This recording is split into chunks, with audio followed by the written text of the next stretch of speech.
asalaamaaleykum ñu ngi leen di nuyu di leen ziar di leen béggee bu baax a baax on se retrouve encore une fois sur votre chaîne A2S Pro voilà tey ñu bëggoon a wax rek ci la sortie du procureur général Ibrahima Bakhoum donc bala ñoo ñëw nag ci fen yi nga xam ne doon na ko fen dañuy njëkk a wax rek kan mooy Ibrahima Bakhoum. Ibrahima Bakhoum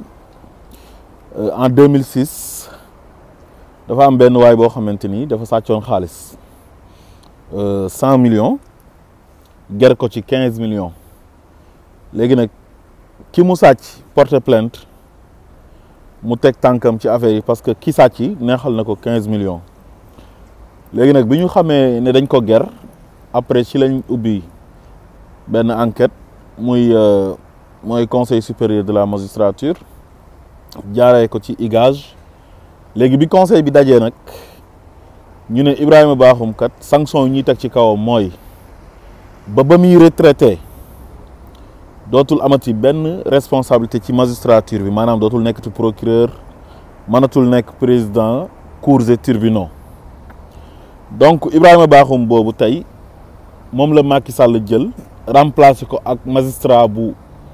intègre di Ousmane Diagne di koo xam ne bañkat la nekkoon procureur général ci cour d'appel kon lii day wane ne Macky Sall soxlawul ku baax Macky Sall ku salte la bëgg ku tilim la bëgg lépp loo xamante ni ñaawteef la nit di ko def soo ko defee nu mu gën a ñaawee Macky Sall pare na pour ànd ak yow liggéey ak yow parce que comme moom lu ñaaw la bëgg lu bon la bëgg Sénégal am nañu fa ñoo xamante ni dañoo diñ donc duñ ko mën a defal sale boulot yi day dem seeti ñi nga xam ne c'est des faiseurs de sale boulot mu jël leen teg leen ci yenn entité yi pour ñu koy defal sale boulot donc ñu ñëw ci sortem bi génn na def comme ñi ko jiitu woon ses prédécesseurs comme Bassirou Gueye comme Amadou Diouf bi nga xamante ni moom moo nekk cour d'appel léegi comme président foofu noonu génn di chargé parti bi di Pastef li nag processus bu yàgg la mooy fexe nu ñu dissoudre parti Pastef ci lañ nekk loolu nag daf leen di yóbbee sax ci ñuy fen di wax loo xamante ni du dëgg ak di stigmatiser benn dëkk benn région muy Casamance mu nekk dëkk boo xam dëkk bu sensible la depuis 1980 ba léegi mu ngi am guerre nekk ay ñoo xam ne dañ doon laaj indépendance président bu ñëw vraiment def na ci ay jéego ba jàmm dellu soit waaye Macky Sall il est omnibulé par le pouvoir son fameux 3e mandat jaral na ko lu nekk fu mu nekk nii il fait tous les moyens sont bons pour mu am 3e mandat te 3e mandat boobu kenn rek moo ko mën a xañ mooy le président Ousmane Sonko tant que Ousmane Sonko mu ngi dund yàlla may ko bakkanam mu mën a nekk candidat moom daf koy empêcher pour li mu bëgg moom mu mën a nekk parce que majorité sénégalaise bi Ousmane Sonko la ñu bëgg loolu moo tax nag mu def ay pexe di jël ñi gën a salté ci magistrature bi ñi gën a salté ci politique bi ànd ak ñoom pour ñuy yàq deru Ousmane Sonko ñii mu def leen ay président cours et tribunaux gis ngeen temps yile def na fi benn remaniement ci lay indee ñoom Abdou Karim Diop def ko procureur de la République jël Ibrahima Bakhoum def ko procureur général nekk cour d'appel jël ki nga xam ne mooy Amadou Diouf yóbbu ko cour d'appel en tant que président waaye tamit jël ki nga xamante ni moom mooy Siré Ali Ba yóbbu ko fa nga xamante ni moom mooy cour suprême donc su ngeen gisee sorti procureur bi nii mu génn di fen comme Amadou Diouf nu mu doon fenee ci bi mu jàppee woon kii waaye nu mu tuddati Ousmane Diatta comme ni mu génnee woon ne Ousmane Diatta rebelle la àndoon naag yeneen rebelle ñëw Dakar pour infiltrer ay manifestation pour taal dëkk bi te nee na mu ngi doon wër rebelle yooyu ba ni muy jógee ci parquet ba di dem cour d'appel ba léegi wanuñ ñu rebelle yooyu nga xamante ni réer nañ biir Dakar beneen bi mooy ci deewu François Mancabou waxoon ne am nañu vidéo wu 13 minutes boo xamante ni François Mancabou da ci doon mbëkk miir bi ba dee maanaam dafa bëggoon wax ne François Mancabou dafa xaru te boobu ba léegi ñu ngi xaar vidéo ba léegi vidéo génnul donc ci loolu lañ nekk rek ba léegi Macky Sall dafa jël ay bandi ay saay-saay contre le président Ousmane Sonko contre le parti Pastef tudd na ay nitam ne ñii jàpp nañ leen dañoo bëgg a ñëw ci benn manifestation boo xam ne dafa war a am le 29 ak le 30 pour taal dëkk bi ciblé ay këru diine ay kilifa diine pour ray leen waaye tamit ciblé ay hommes politiques ak ay magistrats gis nga seen campagne bu ñu nekkee woon temps yi la yéen a ngi gis ñu ngi commencé waat campagne bi ñu commencé woon ci di jéem a stigmatiser le président Ousmane Sonko waaye tamit di ko diaboliser ci këru diine yi léegi nag dem nañ sax ba nañu ànd ak Ousmane Sonko fu mu nekk nii dañoo bëgg a ray ay sëriñ bëgg a ray ay magistrats bëgg a ray ay hommes politiques te loolu dara amu ci yoon la ñuy ut pour jéem a tas parti Pastef te loolu kenn du ko fi nangoo effort yi ñuy def yëpp jëmale ko ci Pastef ak Ousmane Sonko mais lan moo tax effort yooyu mënuñ ko def pour jëmale ko ci insécurité bi nga xam ne moo am Sénégal et puis li ñuy reproché waa Pastef yi te dara du ci dëgg lépp ay fen la ñi ñuy jàpp ñëpp jàppewuñu leen dara dul ay caaxaan ak ay fen mais loolu dafa leer nañ ci waa APR yi tey jii Ahmed Suzanne Camara génn na fi menacé Ousmane Sonko ne Ousmane Sonko dañ ko war a rey mu génnaat le 16 bi passé nii 16 mars ne Ousmane Sonko dem leen këram taal këram su ngeen fa fekkee ngeen taal ko procureur waxu ko dara Aliou Dembourou Sow génn na fi temps yi député la woon mais loolu flagrant délit la def appel au meurtre xam nga def apologie de génocide ne nañu gàddu ay jaasi ñun pëli su fekkee ne dafa am ñu taxaw ne Macky Sall du fi def 3e mandat defuñ ko dara parce que loolu flagrant délit la defuñ ko dara. Assemblée nationale récemment gis nañ fi ñaari député Matar Diop ak député Cheikh Seck Matar Diop dafa wax Antoine Diome ne ko léegi xeebal lii fi ak grenade lacrymogène ku fi dof-doflu rek nañ ko takk ba mu dëgër utal ay buum ak ay chaîne ku fi dof-doflu ñu takk la ba nga dëgër yóbbu la ba digg géej tëmbal la foofu jëni lekk la Cheikh Seck mu ne nous allons marcher sur vos cadavres en 2024. waa nervi yi nga xamante ni ñoom ñooy nekk ci manifestation yi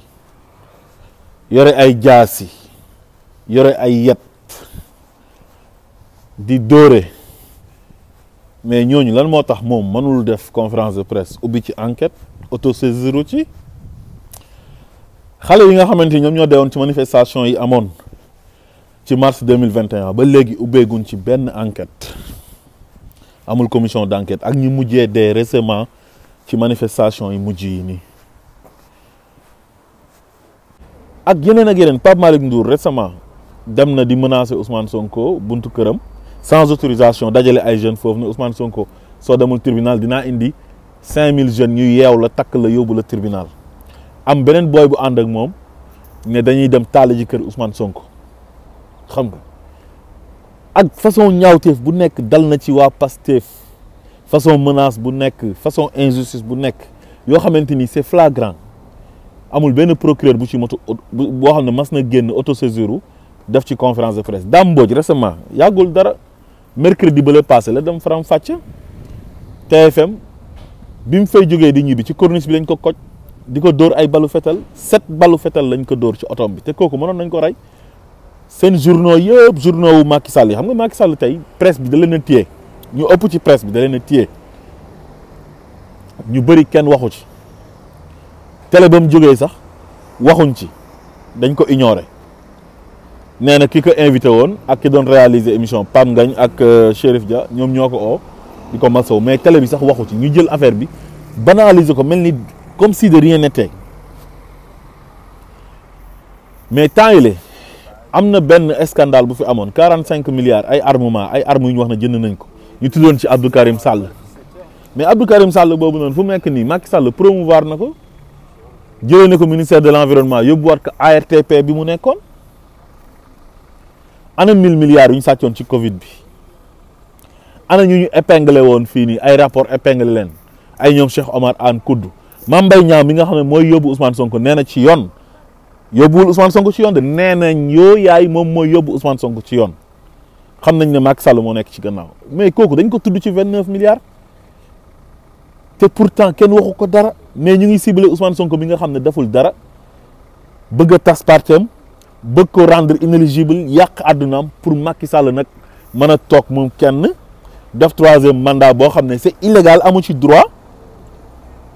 jiite Sénégalais yi te Sénégalais yi bëggatuñ ko. Non seulement constitution bi dafay interdire nit ku def plus de 2 mandats consécutifs nul ne peut exercer plus de 2 mandats consécutifs amu ci droit ba pare bëgg a éliminer ki nga xam ne moom ayant droit la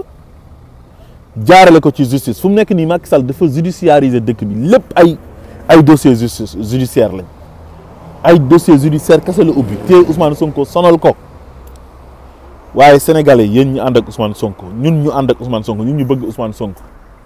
ak sénégalais yi nga xamante ni tey dañuy bañ injustice sénégalais yi nga xamante ni bëgg nañ Sénégal ñu consolider la démocratie ak état de droit bu ñu nangu Macky Sall ak groupuscule bi mu àndal un petit groupe de rien du tout ànd ak ay magistrats yam yoo xamante ni seen intérêt personnel rek moo leen tax a jóg dara taxu leen a jóg lu seen ay intérêt ak ay avantages ak ay privilèges mu jël xaalis jox leen ay poste jox leen ay suuf te ni mu ko amee ci magistrature bi noonu la ko amee ci gendarmerie am ko ci police bi gis ngeen Moussa Fall temps yi am na benn audio bu génn nee nañ moom la muy menacer nit ñi naan day dalal xelu ay nit naan leen fii ku fi yëngatu xawma dinañ dal sa kaw maanaam ñoom il sème la terreur pour pouvoir éterniser au pouvoir te loolu mënta nekk c'est impossible. maa ngi ñaan bépp sénégalais ngir yàlla lillahi wa rasuli lii buñ ko nangu suñu ko nangoo dinañ nekk jaam déjà temps yi rek mu ngi ñu bëgg a def jaam ñun ñëpp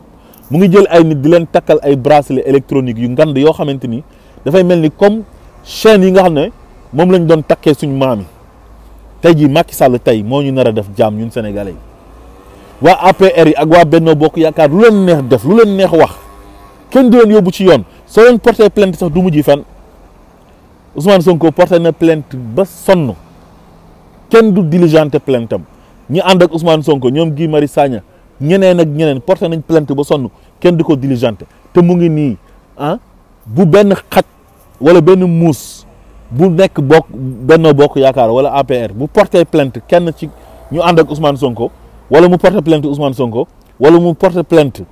kenn ci activiste yi wala koo xam ne dafa contre Macky Sall procureur bi mooy jóg.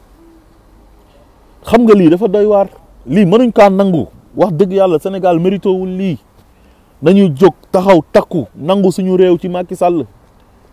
organiser ay élections libres et transparentes bàyyi sénégalais yi ñu tànn ki leen neex yow nit koo xam ne bi nga fi ñëwee ba léegi sénégalais yi mënuñoo fexe ba am jàmm jël justice bi def ko arme xool ñi gën a salte ci justice bi jiital leen ñuy def répression ci kaw nit ñi ku wax ñu jàpp tëj ku wax ñu invalider sa candidat su la jaaralewul justice dalay jaarale ci parrainage bi ñaata candidature la invalider ci justice ñaata candidature la invalider ci parrainage te loolu yëpp bànneexu bakkanam la Macky Sall gënuñu ndey gënuñu bàyyi Macky Sall moomul Sénégal ba tax ñu jox ko suñ doole mu jël doole ji ñu ko jox ëlbatiku di ñu ko xeexee ñun nous sommes le peuple est souverain nañu xeex ak moom génn ci mbedd yi taxaw takku pour mu abal ñu suñu réew parce que Macky Sall mënta am doole ba ëpp ñu doole ñun c'est impossible loolu mënta nekk moo tax nag li nga xamante ni moom la jógtee di projet pour dissoudre le parti Pastef pour invalider la candidature du président Ousmane Sonko maa ngi ñaan képp ko ànd ak Ousmane Sonko képp koo xamante ni bëgg nga démocratie képp koo xamante ni bëgg nga état de droit képp koo xamante ni bëgg nga Sénégal jaar ci yoon na nga jóg ñu fas yéene jàmmaarloo ak Macky Sall pour mu may ñu jàmm asalaamaaleykum wa rahmatullah